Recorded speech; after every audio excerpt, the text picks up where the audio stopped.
Ito guys, panoorin natin itong si Kuya guys na para nag-concert na sa palengke. Oh.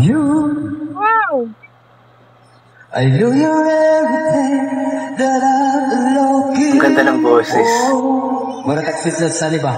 Galing naman. I look into your eyes, I could not have spoken. Galing ni Kuya. So it's only fair to lay it on the line. Hold on. Sa palengke pa.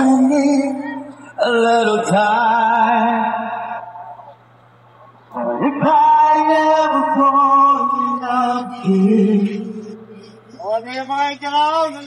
Sometimes they're broken heart, man. I know it's Kaya ko yung mic niya. with you. You're the one to pull me through. Lord, I don't Palipat-lipat eh. Dilawa yung mic. And if I ever fall in love, Ganda ng boses niya. Hoy, sa mga in love yan, bukas iwalay rin kayo. Ang galing ni Kuya. Nasa palengke. I guess good to fly inside the lonely town. And yeah, if you don't trust me, I'm sure we can around. That I know, if your heart is hard to let someone inside. In your arms, I feel I'm ready now to try. If I ever Dami niyang audience. Mga pedicab driver. sometimes when a broken heart man, I know it's gonna be with you. You're the one to pull me through. Lord, I don't win. And if I ever fall in love again, I've been a fool to ever let you go. You're the best thing in my life, when I know I got nothing to slow. Ang galing. Masayaw pa oh. Entertainer na entertainer siya eh. Maganda yung ganyan sa palengke. May kumakanta. Oh, I know it's gonna be with you. You're the one who will be true. Lord, I don't know it. And if I ever fall in love again.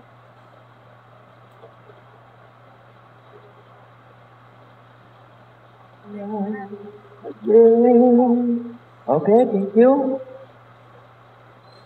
Galing. Galing ng concert. Katinalamunan ko. So yun nga po guys, ay hindi ko alam kung anong pangalan ni Kuya, pero isa lamang ang sigurado ako is napakagaling niya. And magaling siya mag-entertain. At imagine guys, nasa palengke siya. Parang nagbebenta yata siya doon ng mga gulay. Di ko alam kung siya ay nagbebenta or andun lamang siya para kumanta. Pero maganda yun, merong kumbaga concert sa ano ba, para siyang nagko-concert sa palengke. Siguro para pang ano, pang engganyo na rin ng mga customer para bumili or pumunta doon para ano ba, para makabenta sila. So yun, magaling si Kuya. Di ko alam kung anong pangalan niya, inaulit ko. Nakapost lamang ito sa Facebook at nakita ko lamang kagabi. Kaya naisip ko na gawa ng reaction video kasi unusual kasi yung area or yung location na kanyang kinakantahan kasi nasa palengke siya habang may mga nagtitinda or maybe siya ay nagtitinda din, inuulit ko nga. So yan, magaling si Kuya. Yung boses niya is ano, yun, magaling. Pwede siyang pang ano, sabi nga sa post or sa description ng video na pwede nga daw si Kuya panglaban sa Tawag ng Tanghalan or sa The Voice. So we are hoping na sana balang araw is makita nga po talaga natin itong si Kuya na sumasali sa mga national TV competitions katulad ng The Voice, Tawag ng Tanghalan, maybe sa The Clash or sa Singaling or sa Pilipinas Got Talent or kung saan man siya makasali. So we are hoping na makita natin siya balang araw.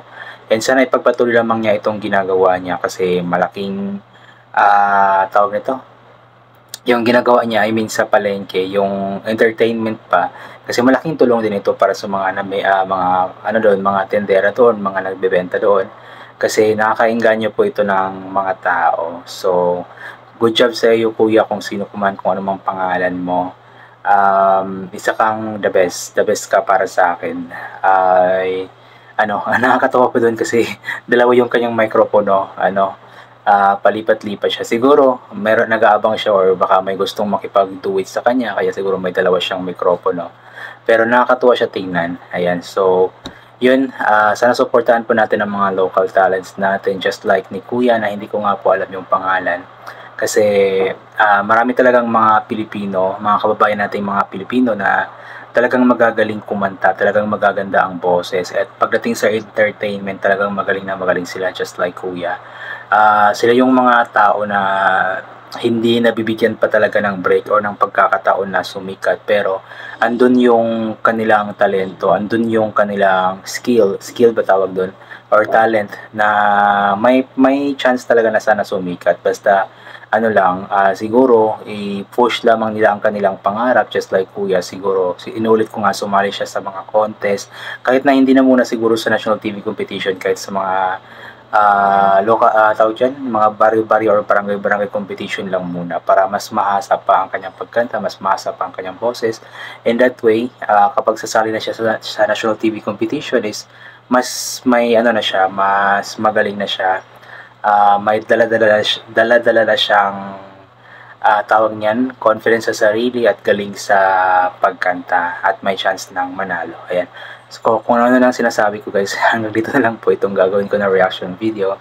So thank you so much po sa lahat ng mga palaging bumabalik sa aking YouTube channel. Inulit ko nga po na ulit po natin magdasal ng pasalamat sa lahat ng mga bagay na ating natatanggap, kahit na hindi man po natin ito hinihingi. Kasi nga po inulit ko lahat ng mga bagay na meron tayo ay kaloob sa atin ng ating Panginoon, at hindi natin makakamit ang mga bagay na ito kung hindi dahil sa Kanya. And always bring pa yung kapote, sombrero, or anything na pwedeng maging protection sa katawan kapag lalabas po tayo. Nang sa ganoon, kapag umuulan bigla, ay meron po tayong protection sa katawan, or kapag napaka-init na ang sikat ng araw, ay may pantakip tayo. And also, always take vitamin C para ma-boost po ang ating immune system at hindi po tayo natatamaan agad-agad ng kung ano mga sakit-sakit, kasi pangit nga po yung panahon ngayon, paiba-iba, yung napakainit tapos bigla-bigla na lamang umulan. Kaya kailangan po natin ng protection sa ating katawan. Ayan. So hanggang dito na lamang po ulit. God bless po and bye for now po.